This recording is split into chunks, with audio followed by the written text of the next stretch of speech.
अर्हन्तु भगवन्त इन्द्रमहिता सिद्धाश्च सिद्धिस्थिता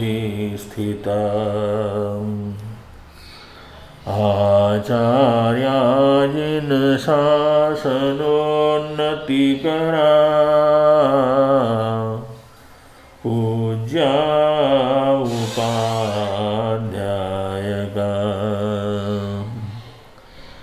श्रीसिद्धान्त सुपाठका मुनिवरा रत्नत्रयाधारका पञ्चैते परमेष्ठिनं प्रतिदिनं कुर्वन्तु नो मङ्गलम् अर्हन्तु ज्ञानधाय सुरवरमहिता सिद्धिसौद्धस्तसिद्धा पंचाचार प्रवीण प्रगुणगुणधरा पाठकाश्च आगमाना लोके लोकेश वन्द्य सकलयतिवरा साधुधर्माभिलीना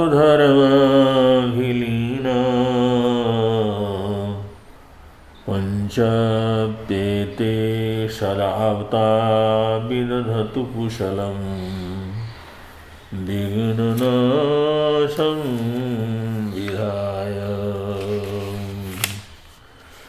वीरा सर्वसुरासुरेन्द्रमहितो वीरं बुधा संश्रिता वीरेण विहता स्वकर्मनिचयो वीराय नित्यं नमः वीरातीर्थमिदं प्रवृतमतुलं वीरस्य घोरं तपो वीरेशिर्धीर्तिकीर्तिकान्तिनिचयो हे वीरभद्रं दिश हे वीरभद्रं दिश हे वीरभद्रं दिश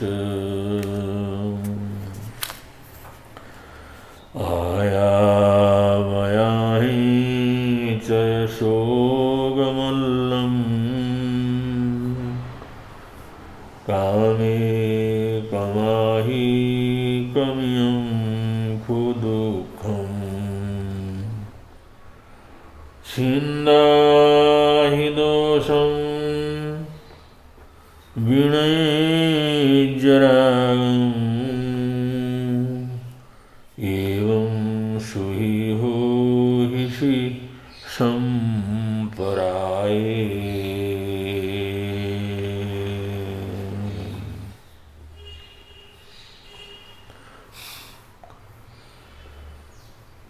यह गाथा बहुत ही महत्वपूर्ण है। इसमें सुख का वर्णन किया गया है। सुख क्या है?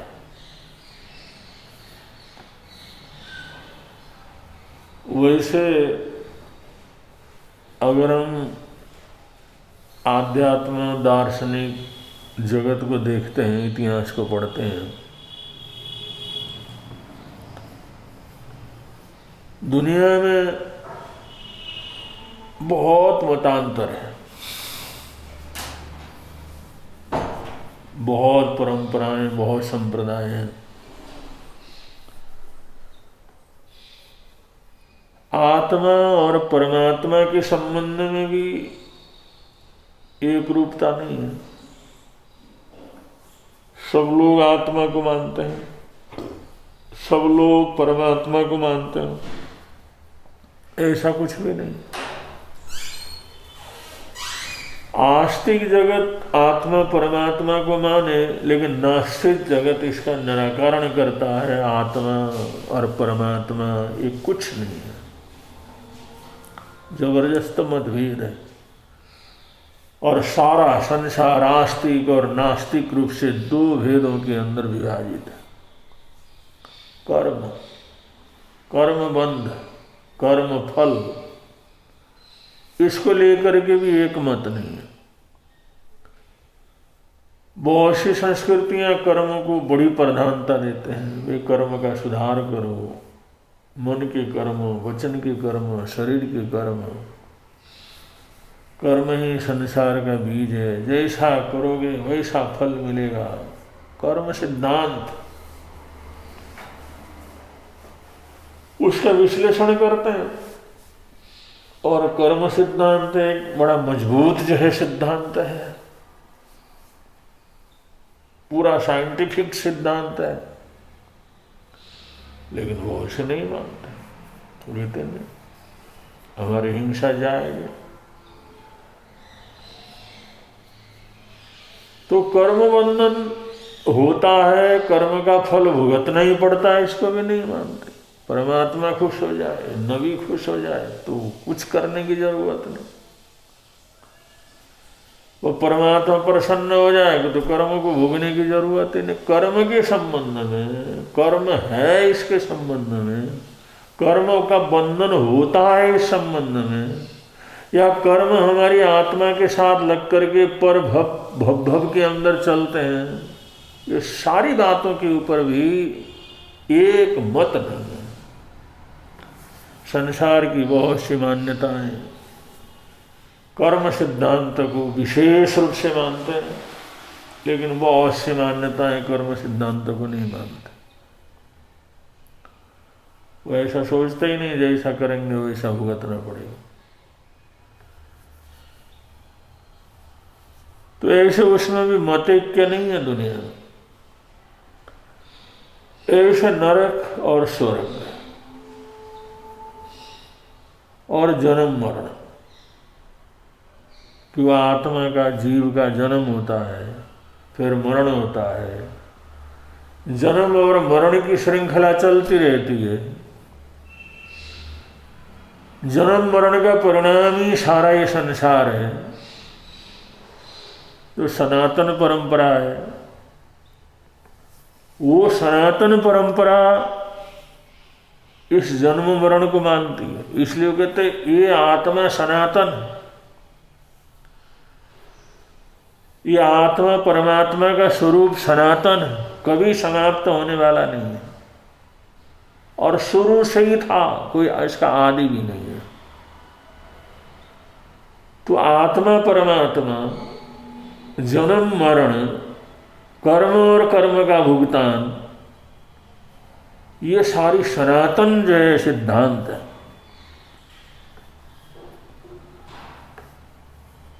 ये सब सनातन जो सिद्धांत है, हमेशा रहने वाला सिद्धांत जिसे स्वीकार किया जाता है, इसमें भी मतांतर। लेकिन सनातन ये है, इसको सनातन कहते हैं। आत्मा के अस्तित्व को, परमात्मा के अस्तित्व को, और आत्मा के जन्म मरण का होना, अलग अलग योनियों में अलग अलग रूप से जन्म लेना, कर्म के बंधन के अनुसार उनका भविष्य निर्धारित होना, जन्म मरण करते रहना, ये जन्म मरण की श्रृंखला का चलते रहना, जो आत्मा परमात्मा, जन्म मरण और कर्म का भोग,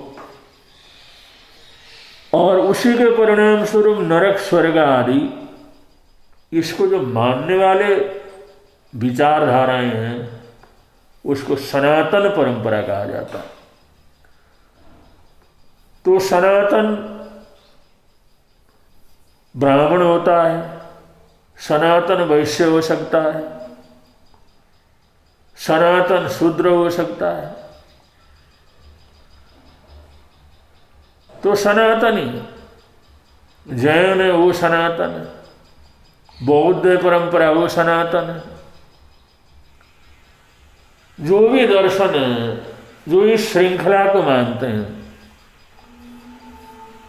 इस लंबी परंपरा को मानते हैं कि हमेशा रहने वाली चीज है, कभी खत्म होने वाली चीज नहीं है, ये सदैव रहने वाला, अस्तित्व को स्वीकार करने वाले, इस आस्तिकपने को स्वीकार करने वाले जो लोग हैं वो आस्तिक कहलाते हैं, और आस्तिक ही कहलाते हैं सनातनी। तो हम ऐसा कह सकते हैं कि हम सनातनी हिंदू हैं, हम सनातनी जैन हैं, हम सनातनी बौद्ध हैं। सनातनी का मतलब आत्मा परमात्मा को मानने वाला, सनातनी का मतलब जन्म मरण को स्वीकार करने वाला, सनातनी का मतलब कर्म बंधन और कर्म फल, कर्म श्रृंखला को स्वीकार करने वाला, सनातनी का मतलब अपने अपने कर्मों के अनुसार अच्छे और बुरे गतियां, स्थान उसको मिलते रहते हैं। इस प्राचीन परंपरा को, इस हमेशा रहने वाले सिद्धांत को जो स्वीकार करते हैं उसको सनातन कहा जाता है। तो भारतीय संस्कृतियां वो सनातन संस्कृतियां, सनातन संस्कृति, इसके अंदर उदारता है, इसके अंदर सबको जज्ब करने की ताकत है, इसके अंदर अपरंपार सहनशीलता है, बर्दाश्त करने की शक्ति है, क्षमा करने की शक्ति है। तो सनातनी होना एक बहुत बड़े सौभाग्य की बात है। लेकिन सनातनी होने का मतलब ब्राह्मण होना ऐसा नहीं, क्षत्रिय होना ऐसा नहीं, ये जाति प्रथा स्वीकार करना ये सनातनी नहीं। सनातनी हो जो इन 3-4 चीज़ों को, जो हमेशा रहने वाली चीज़ है, सनातन चीज़ है, उसको स्वीकार करने वाला सनातनी कहलाता है। तो हम सब भारतीय संस्कृति में पलने वाले लोग सनातनी कहलाते हैं। सनातन में सब आते हैं, जो भी इनके आदि अंत रहित श्रृंखला को स्वीकार करते हैं वो सनातनी। आत्मा की न आदि है न अंत है, परमात्मा की न आदि है न अंत है, हमेशा रहने वाली चीजें हैं। ऐसे आत्मा परमात्मा, कर्म बंधन, कर्म भोग और ये अलग अलग गतियों के अंदर परिभ्रमण करना, ये श्रृंखला ये हमेशा से है, हमेशा रहेगी। ये सनातन परंपरा को, सनातन विचार को जो स्वीकार करे उसको सनातनी कहा जाता। और जो इसको स्वीकार नहीं करते वो नास्तिक कहलाते, वो पाश्चात्य कहलाते, वो पश्चिम वाले पाश्चात्य कहलाते, नास्तिक कहलाते। तो मैं कह रहा था आत्मा परमात्मा, कर्म या नरक स्वर्ग, जन्म मरण आदि में सब चीजों में भेद और परभेद है, मत मतांतर है, कुछ मानते हैं कुछ नहीं मानते, ये रगड़ा झगड़ा लगातार चालू है। लेकिन सुख ऐसी चीज है जिसमें कोई मतांतर नहीं है, सुख को सब चाहते हैं, सुख, शांति, आनंद, इसके अंदर कोई मतांतर नहीं। कोई ऐसा व्यक्ति नहीं है जो सुख न चाहता, कोई ऐसा आदमी नहीं है सुख का विरोध करता। चाहे परमात्मा को मानने वाला हो, चाहे नहीं मानने वाला हो, चाहे नास्तिक हो, चाहे आस्तिक हो, चाहे धर्मात्मा हो, अधर्मात्मा हो, समझदार हो, न समझो, दुनिया के अंदर कोई भी व्यक्ति, कोई भी प्राणी, कोई भी ऐसा जीव जंतु नहीं है जो सुख को एक स्वर से स्वीकार न करता हो। सुख एकमात्र प्राणी मात्र का लक्ष्य है, प्रत्येक व्यक्ति का लक्ष्य है सुख प्राप्त करना। ये सब जितने भी मान्यताएं हैं, चाहे वो नास्तिक मान्यताएं हैं, चाहे आस्तिक मान्यताएं हैं, लेकिन लक्ष्य सबका एक है, सुख प्राप्त करना। हमारे को सुख मिले, हमारे को शांति मिले, हमारे को आनंद मिले, परमानंद मिले। बस इस आनंद परमात्मा, आनंद परमानंद के लिए कोई किसी प्रकार का मतभेद दुनिया के अंदर नहीं है। मनुष्य में नहीं, पशु पक्षियों में भी उसका ये मतभेद नहीं है। हर प्राणी दूसरे को दुख देने वाला भी चाहता, सुख ही चाहता है। तो सुख ऐसी चीज है, सुख ऐसा सिद्धांत है सुख ऐसी चीज है जिसमें एक मत से सारी दुनिया उसको स्वीकार करती है। इसलिए यहां पर अरहत भगवंतों ने सुख का वर्णन किया है। सुख, चलो कोई बात नहीं, सुख के लिए सुनो, सुख के लिए प्रयत्न करो। सुख क्या है ये समझो। सुख सबको चाहिए ना, तो सुख क्या है, कैसे मिलता है, ये तो जानकारी होनी पड़ेगी। तो सुख जो सर्व प्राणियों के लिए एक मत रूप है, सारे दुनिया के प्राणी जिस सुख को चाहते हैं, वो सुख क्या है और कैसे मिल सकता है, इसका इस गाथा के अंदर वर्णन किया गया है। और कहा एवं सुई हो इसी संपराय, हे आत्मन, हे प्राणी, हे जीव जंतु, हे दुनिया के मनुष्यों, तुम ऐसे करोगे तो संसार के अंदर सुखी हो सकते हो। इस संसार में या संसार के बाद अगर मानते हो तो ठीक है, नहीं मानते हो तो भी ठीक है, लेकिन चाहे संसार में हो चाहे संसार के बाद हो।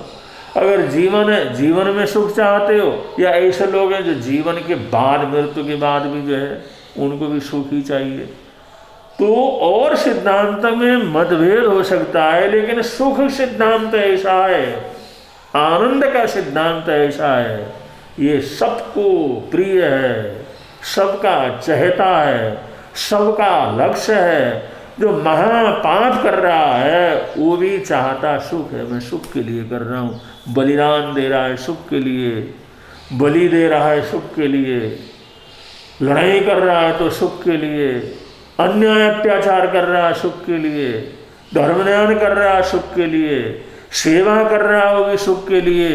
सारी दुनिया के प्राणियों का, सारे उपक्रमों का एक ही लक्ष्य है कि मैं सुख प्राप्त कर सकूं।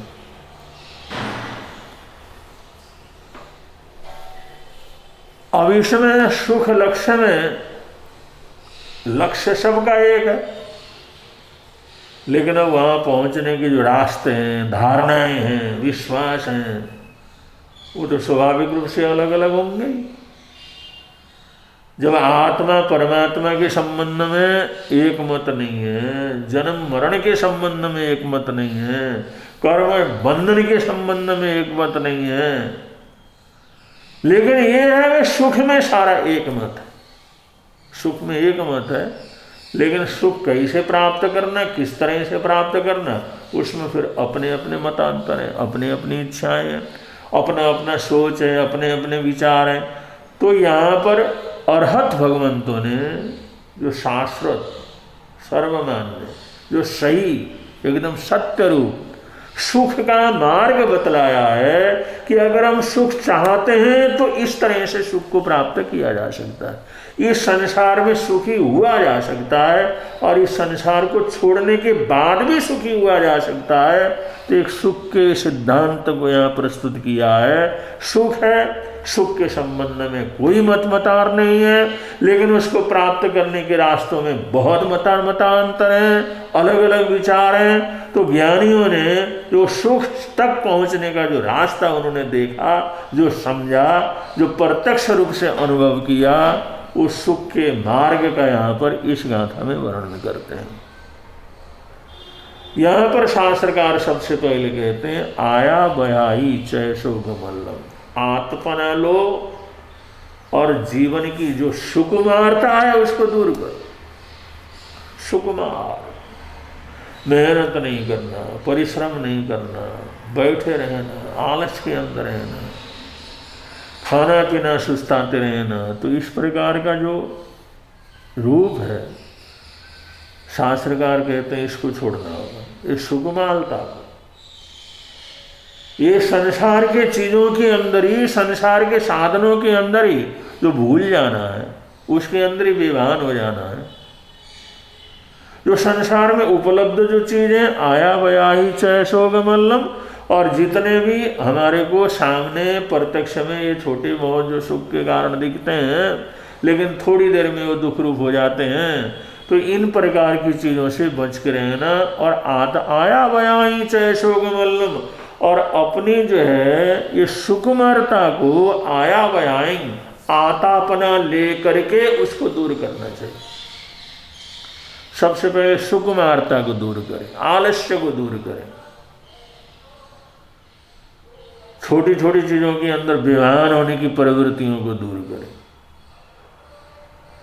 और उसके लिए समय समय पर आतापना लिया जा सकता है, चलने का हो सकता है, काम करने का हो सकता है, मेहनत का हो सकता है, या फिर जो है जैसे गर्मी के मौसम में गर्मी की तापना लेते हैं, सर्दी के मौसम में सर्दी की तापना लेते हैं, बरसात में एकांत स्थान के अंदर जाकर के एकांतवास करते हैं, ये सब आतापना है। इससे ऐसा करने से हमारे जीवन में जो सुकुमारता है, जो आलस है, वो समाप्त होगा। हमारा शरीर दृढ़ बनेगा, शरीर स्वस्थ बनेगा। जितनी हम आतापना लेंगे, जितने ताप से तापित होंगे, जैसे सोने को जितना जितना गर्म किया जाता है उतना उतना उसके अंदर चमक पैदा हो जाती है, उतना उतना उसके अंदर से दोष निकल जाता है। जो विभाग चीज़ें हैं, मिट्टी आदि, पत्थर आदि, जो भी सोने के अंदर हैं, वो सब सोने को तपाते हैं, तो तपाते तपाते वो सारी चीज़ें जल जाती हैं और सोना सोना शुद्ध रूप में रह जाता है। तो ऐसे आतापना आदि लेकर के जिस समय जैसी आतापना लेने का टाइम रहता है, उस तरह की आतापना लेकर के अपनी सुकुमारता को दूर करें। सुकुमार बने रहना ये ठीक नहीं, इसको छोड़ना बहुत जरूरी है। आदमी को स्वावलंबी होना जरूरी है, एक्टिव होना जरूरी है, कर्मण्य होना जरूरी है, और किसी न किसी चीज में प्रवृत्त होना जरूरी है, कार्य कुशल होना जरूरी है। क्योंकि हम शरीर में अगर ये चीज नहीं रहेगा तो हमारी स्थिति कैसी होगी। जैसे मुर्गा खाने के अंदर मुर्गे को जो है दाने डालते रहते हैं, उड़ने का टाइम नहीं रहता, बस वैसे स्थूल होता चला जाता है, मोटा होता चला जाता है, और कुछ नहीं। तो कुछ भी नहीं करेंगे, एक्टिविटी नहीं करेंगे, हम सुकुमारता के अंदर रहेंगे, तो हमारा शारीरिक सुख ही समाप्त। शारीरिक सुख ही नहीं मिलेगा तो दूसरे सुख की क्या कल्पना की जा सकती है। और दूसरी बात शास्त्रकार कहते हैं, कामे कमाई, कामनाओं को दूर करो, कामनाओं को कम करो, जितनी जितनी इच्छाओं को कम करो, जितना जितना जरूरतों को कम करो, जितना जरूरत कम कर सकते हो करते चले जाओ, करते चले जाओ, करते चले जाओ। कमियों को कम, दुख अपने आप दुख छोटा होता चला जाएगा। हमें दुख छोटा करने के लिए प्रयत्न करने की जरूरत नहीं, दुख को कम करने के लिए प्रयत्न करने की जरूरत नहीं है। शास्त्रकार कहते हैं, कामे कमाई, अपने कामनाओं को कम करो, कामनाओं को जितना जितना कम करोगे, जरूरतों को जितना जितना कम करोगे, उतना ही उतना दुख अपने आप कम होता चला जाएगा। तो इस दुनिया के अंदर कामनाओं को कम करना, सुकुमारता को कम करना, एक्टिव रहना और इच्छाओं से अपने आप को बचा करके रखना। इच्छाएं, कामनाएं, तरह तरह की कल्पनाएं, तरह तरह के स्वप्न, उन चीज़ों से अपने आप को बचा के रखना।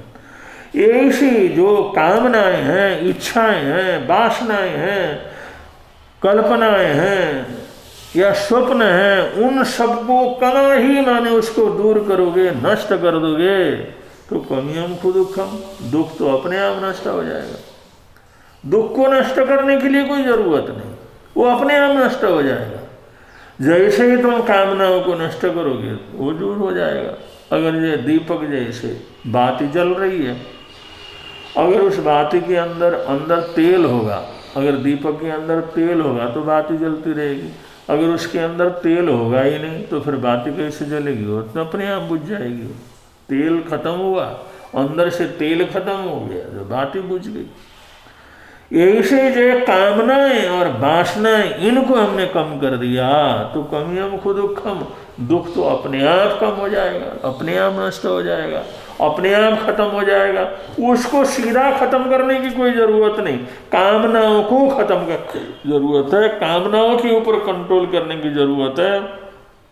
और इसमें जितनी जरूरतें हैं, जितनी आवश्यकताएं हैं, उन आवश्यकताओं को हम कम करते चले जाएंगे। जितना कम कर सकते हैं कम करते चले जाएं। और इस तरह से आवश्यकताओं को हम कम करते हैं तो इसमें अणुवर्त की आराधना हो जाती है, इसमें गुणवर्ता आदि की आराधना हो जाती है, इसमें श्रावकत्व का परिपाक होता है, साधुता जीवन के अंदर जन्म लेती है, हिंसा की प्रवृत्तियां दूर हो जाती हैं, चोरी ठगी आदि वो सब समाप्त हो जाते हैं, झूठ बोलने की प्रवृत्तियां खत्म हो जाती हैं, परिग्रह की वृत्ति समाप्त होती चली जाती है, अपनी जरूरतों को कम करते हैं, इच्छाओं के ऊपर कंट्रोल करते हैं और इच्छाओं को कम करते हैं। तो ये सारी चीज़ें जिनकी वजह से तरह तरह की समस्याएं पैदा होती हैं, तरह तरह से दुख पैदा हो जाते हैं, वो सब अपने आप समाप्त होते चले जाएंगे। जिसे कछु न चाहिए वो शान को शाह। जिसको कुछ नहीं चाहिए वो राजाओं का भी राजा होता है, सम्राट होता है। सम्राट सम्राट नहीं होता, राजा राजा नहीं होता। ठीक है, उसको बोला जाता है, लेकिन राजा राजा नहीं होता, सम्राट सम्राट नहीं होता। लेकिन सम्राट कौन होता है? जिसे कुछ न चाहिए, जिसको कुछ नहीं चाहिए वो सम्राट होता है। जिसे कुछ न चाहिए वो शाहन को शाह, और शाहों का शाह होता है। तो ये इच्छाओं को और ज़रूरतों को और आवश्यकताओं को हम कितना कम कर सकते हैं, जितना हम कम करेंगे उतना ही दुख अपने आप कम होता चला जाएगा। ये सबसे अच्छा सुखी होने का दुनिया के अंदर रास्ता है।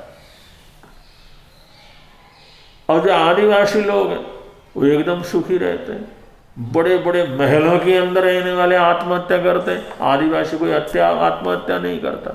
वहाँ पर काटमार वगैरह नहीं होती, आराम से रहते हैं, क्योंकि कोई ज़रूरत है नहीं, कोई आवश्यकताएं हैं नहीं। और आवश्यकताओं को इतना कम आवश्यकताओं में रहते हैं वनवासी लोग, आदिवासी लोग, वो दुनिया के अंदर बड़े सुखी रहते हैं। वहाँ पर कोई डिप्रेशन वगैरह नहीं होता, वहाँ पर कोई दवाई बूटी की ज़रूरत नहीं होती। कुछ उनकी नासमझी के कारण, उनकी बेवकूफ़ी के कारण, वो कुछ ऐसी बेवकूफ़ियों वाली परंपराओं के कारण भले ही दुखी रह जाएं, लेकिन इन ज़रूरतों से, कल्पनाओं से, चाहिए परिग्रह की वृत्ति से, इससे उनको कोई दुख वगैरह नहीं रहता, क्योंकि उसकी इच्छाएं कम है, ज़रूरत ही कम है। कम इतने कम कामों के अंदर काम हो जाता है, उनको आगे कुछ इस प्रकार कुछ करने की ज़रूरत ही नहीं पड़ती। बड़े आराम से वन्य जीवन को व्यतीत करते हैं। तो जितना जितना हम कामनाओं को और कामनाओं से पैदा होने वाली ज़रूरतों को कम करेंगे, वो कम करते चले जाएंगे, उसी अनुपात पर जो है दुख भी अपने आप कम होते चले जाते हैं, अपने आप कम होते चले जाते हैं। और ऐसा करने से ये शक्ति पैदा हो जाती है, छिंदाई दोषम और विनयज्य रागम। छिंदाई दोषम, दोष माने दोषों को, द्वेष को, लड़ाई झगड़े को, वो जो है छिंदाई माने तोड़ सकता है। अब जब किसी से हमारे को कोई ज़रूरत नहीं, कोई हमने कब्जा नहीं करना, चोरी नहीं करना, बेईमानी नहीं करना, और अगले की चीज़ हमारे को चाहिए नहीं, अगले का हमने छीनना नहीं, अगले को झपटना नहीं, हमारे को ऐसी इच्छाएं नहीं है, तो फिर ये जो दोष है, द्वेष है, झगड़ा है, वो अपने आप समाप्त हो जाता है। किसी से बैर विरोधी नहीं। अरे भाई हमारे को कोई ज़रूरत नहीं है तो काहे को लड़ेंगे, काहे को छीना झपटी करेंगे, काहे को झूठ बोलेंगे, काहे को अगले को फंसाएंगे, काहे को वहाँ पर किसी प्रकार का षड्यंत्र करेंगे। तो इस प्रकार से वो द्वेष अपने आप जो छिंदाई टूटता चला जाता है। और विनयज्य रागम, और जब चीज़ों को हम कम करते चले जाते हैं, जैसे कम कर दिया वो राग खत्म हो गया, दूसरा चीज़ कम कर दिया वो राग खत्म कर दिया, तीसरा चीज़ कम कर दिया वो राग खत्म कर दिया, ऐसे चीज़ों को छोड़ते चले जाएंगे, ज़रूरतों को घटाते चले जाएंगे। जैसे जैसे ज़रूरतें घटती चली जाएंगी वैसे वैसे राग संकुचित होता चला जाएगा, राग मंद पड़ता चला जाएगा, राग पतला होता चला जाएगा। तो द्वेष भी वहाँ पर खत्म हो जाता है और राग भी खत्म हो जाता है। और रागो या देशो वियकम वियम, यही तो कर्म बीज हैं, यही तो संसार को बढ़ाने वाले हैं, इन्हीं से तो संसार के अंदर सारी परेशानियां हैं। तो शास्त्रकार कहते हैं तो ऐसी वृत्ति हम जीवन के अंदर अपनाते हैं तो दोष द्वेष भी कम हो जाता है और राग भी कम हो जाता है। और राग और द्वेष का कम होना और शरीर की सुखमलता का न होना, शरीर का कठोर होना, शरीर का मजबूत होना, शरीर का स्वावलंबी होना, शरीर के अंदर सुखमलता का न होना, शरीर के अंदर सादगी का होना और कामे कमाई और कामनाओं को कम करते नष्ट करते करना तो दुख अपने आप कम हो जाएंगे। ऐसा करने से द्वेष भी नष्ट से द्वेष के बंधन भी खत्म हो जाएंगे और राग का जो राग है वो भी नष्ट हो जाएगा। और राग द्वेष ही नष्ट हो गया, राग द्वेष ही पतला पड़ गया, राग द्वेष भी कमजोर हो गया तो फिर क्या होगा? सुई हुई सी संपराए, तो तुम इस संसार के अंदर रहते हुए परम सुखी हो जाओगे। तुम्हें सुख के लिए कोई महलों की जरूरत नहीं, सुख के लिए कोई पद प्रतिष्ठा की जरूरत नहीं, सुख के लिए कोई मान सम्मान आदर की जरूरत नहीं, सुख के लिए कोई चक्रवर्ती बनने की जरूरत नहीं, सम्राट बनने की जरूरत नहीं, सुख के लिए कोई स्वर्ग में जाने की जरूरत नहीं, बड़े से बड़ा देवता इंद्र बनने की जरूरत नहीं। ये जो कामनाओं को जितना जितना खत्म करोगे, राग द्वेष को पतला करोगे, एवं सुई हुई सी संपराए, ये संसार के अंदर रहते हुए ही तुम परम सुखी हो जाओगे। संसार में, इसी संसार में जहां पर चारों तरफ तुम्हारे को दुखी दुख अशांति अशांति नजर आती है, इस तरह अपनी वृत्ति को बदलोगे तो इस संसार के अंदर रहते हुए ही परम सुखी संपराय हुई सी सुई हुई सी माने सुखी हो जाओगे। ये सुखी होने का बड़ा सुंदर मार्गदर्शन, सुखी जीवन व्यतीत करने की सलाह, सुखी जीवन का औचित्य, सुखी जीवन का मुख्य कारण और सुखी जीवन के लिए हमारे को वास्तव में किस तरह से अपने जीवनचर्या को आगे बढ़ाना चाहिए, इसका बहुत ही सटीक, बहुत सुंदर, बहुत सरल और सबके समझ में आने वाला विवेचन इस गाथा के अंदर अरहंत भगवंतों ने किया है। आया बया ही चय सोगमल्लम कामे कमाई कमियम खुदुखम छिंदाई दोषम विनय जरागम एवं हुई एवं सुई हुई सी संपराय। बस इस संसार में रहते हुए तुम परम सुखी क्या कर जाओगे, हो जाओगे। ये बहुत बड़ा दर्शन और बहुत बड़ा मार्गदर्शन प्रभु परमात्मा ने फरमाया है। इसके ऊपर सोचेंगे, अभ्यास करेंगे तो हम भी जहाँ भी हैं वहीं पर सुखी रह सकते हैं। इन्हीं मंगल कामनाओं के साथ बोलिए भगवान महावीर स्वामी की जय।